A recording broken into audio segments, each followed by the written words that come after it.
Assalomu alaykum. Bugun eng ko'p dolzarb uchraydigan muammolardan biri bu bolalardagi oyoq og'riqlari. Ayniqsa kundan kunga savollar bu haqida juda ko'p kelyapti. Bizga mana kelayotgan patsientlar orqali berilayotgan savollar bu oyoq og'riqlari to'g'risida bo'lyapti. Ya'ni bolamda oyoq ertalab og'riydi, obedda og'riydi yoki kechga borib og'riydi. Turli xil oyoq og'rig'iga vajlar bilan kelishyapti ota-onalar. Endi oyoq og'riqlari nima o'zi? Qayerdan kelib chiqadi oyoq og'riqlari?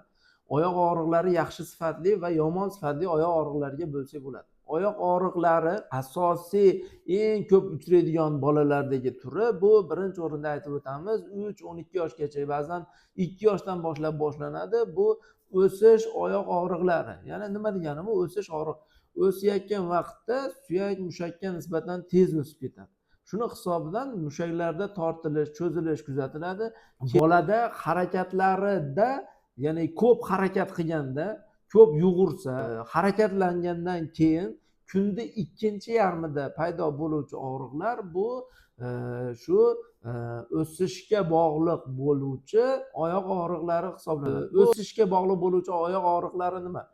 Buni nima qilsa bo'ladi? Ya'ni bunga asosiy alohida lecheniya kerak emas.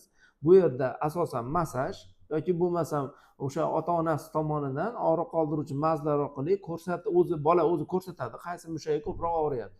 Shu yerga og'riq qoldiruvchi mazlar bilan surtib tursa bo'ladi. Ertasi kundan yana o'ynab ketaveradi. Bu narsa agar surilsa, ya'ni tinimsiz og'risa, yurishga qiynalsa, oqsoqlanib yursa, unda shifokorga murojaat qilishi kerak bo'ladi. Ikkinchi oyoq og'riqlaridan bo'ldi, biri eng ko'p uchraydigan turlardan bu ham hisoblanadi. Ya'ni kalsiy va minerallar, vitamin D yetishmasligi natijasida yuzaga keluvchi oyoq og'riqlari hisoblanadi. Bunda ko'proq bolada oshqozon ichak tizimida, hazm tizimida, ovqatlanishida bog'liq bo'lgan muammolar bo'lishi mumkin bo'ladi. Ya'ni ichi qotishi mumkin bolani, ichi ba'zan o'tib turishi mumkin bo'ladi yoki bo'lmasa bolam yaxshi ovqatlanmaydi. Men bergan sifatli ovqatlarni, oqsilga boy, minerallarga boy bo'lgan ovqatlarni yemaydi degan ota-onada shunaqa vaj bo'ladi. Ya'ni bunday holatda minerallar bilan davolaganimizda, ya'ni kalsiy, magniy, vitamin D shularni analizlar orqali tasdiqlab va davo muolajalari o'tkazganimizda bunday oyoq og'riqlari bolalarda o'tib ketishi mumkin bo'ladi. Uchinchi, endi yana ko'p uchraydigan yallig'lanishga bog'liq bo'lgan oyoq og'riqlaridan biri artritlar, ya'ni bo'g'im, shamollash oyoq og'riqlari. Bo'g'im, shamollash oyoq og'riqlari qayerdan kelib chiqadi?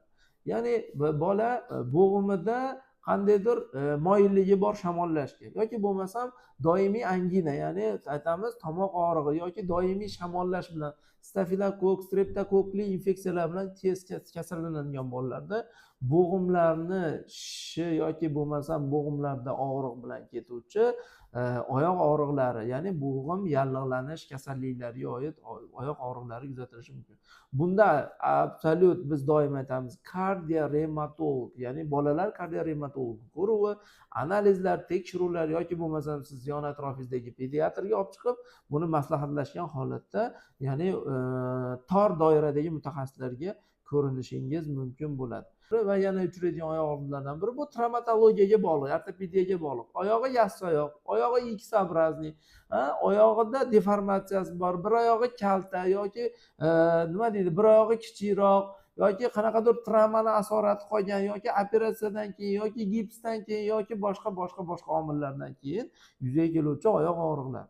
Bu oyoq og'riqlarini ortoped, travmatolog va nevrolog bilan birga maslahatlashgan holatda analizlar, tekshiruvlar, rentgen tekshiruvlari, obyektiv ko'ruvlar natijasida klinik tashxisni qo'yib davolash muolajalarini o'tkazish mumkin bo'ladi. Yana bir oyoq og'riqlaridan eng kam uchraydigani va hozirgi kunda uchrab turibdi, bu genetik oyoq og'riqlari. Ya'ni nima degani? Genetik, nasliy genetik kasalliklar natijasida yuzaga keluvchi oyoqda quvvatsizlik va oyoq og'riqlari yuzaga kelishi mumkin bo'ladi. Bunday holatda siz albatta nevrolog, ortoped, travmatolog, biz aytamiz kardiorevmatolog ko'ruvlaridan o'tgan holatda ularning xulosalari bilan genetik mutaxassisga murojaat qilishingizga to'g'ri keladi. Bunday oyoq og'riqlari bilan sizni bolangizda yoki sizni yaqiningizda murojaatlar bo'layotgan bo'lsa, shu videoni jo'natib qo'ying yoki bo'lmasam yaqin atrofdagi shu oyoq og'rig'i bilan pediatr, nevrolog, kardiorematolog mutaxassislarga olib chiqing va savollaringiz bo'lsa kommentariyada yozib qoldiring.